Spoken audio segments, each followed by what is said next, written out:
السلام علیکم، آپ دیکھ رہے ہیں UFU انفو۔ ہمارا چینل نیو ہے، کائنڈلی ہمیں زیادہ سے زیادہ سپورٹ کریں، سبسکرائب کریں، لائک کریں، شیئر کریں اور بیل آئیکن کو بھی لازمی پریس کریں۔ غصہ بڑھتی ہوئی آگ ہے، جو پی گیا اس نے آگ بجھائی، اور جو ضبط نہ کر سکا وہ خود اس میں جلتا ہے۔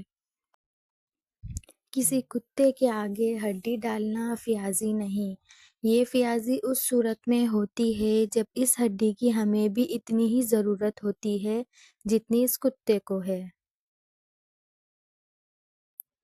کسی کے غصے میں کہے ہوئے الفاظ کو بھی مت بھولو۔ انسان کی عقل کا اندازہ غصے کی حالت میں لگتا ہے۔ اگر کسی کی دوستی کو آزمانا ہو تو اس کو غصے میں لا کر آزماؤ۔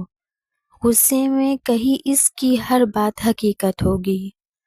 3 باتیں آدمی کو ہلاک کرتی ہیں: حسد، حرص اور تکبر۔ کپڑے انسان کے جسم کو ڈھانپ دیتے ہیں اور گفتگو اس کی شخصیت کو۔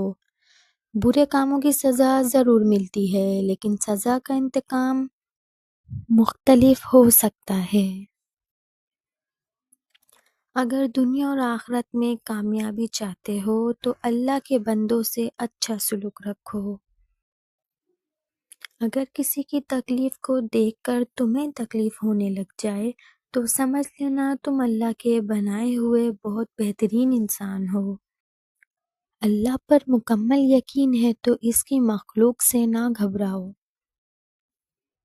اگر کوئی تمہارے ساتھ غلط کرتا ہے تو یہ مت سوچو کہ وہ غلط کر رہا ہے، یہ سوچو اگر وہ غلط کر رہا ہے تو اوپر والا سب دیکھ رہا ہے، اور خدا کی لاٹھی بے آواز ہے، اس کی آواز نہیں ہوتی، لیکن جب وہ پڑتی ہے تو دنیا اور آخرت دونوں کو ہلا دیتی ہے۔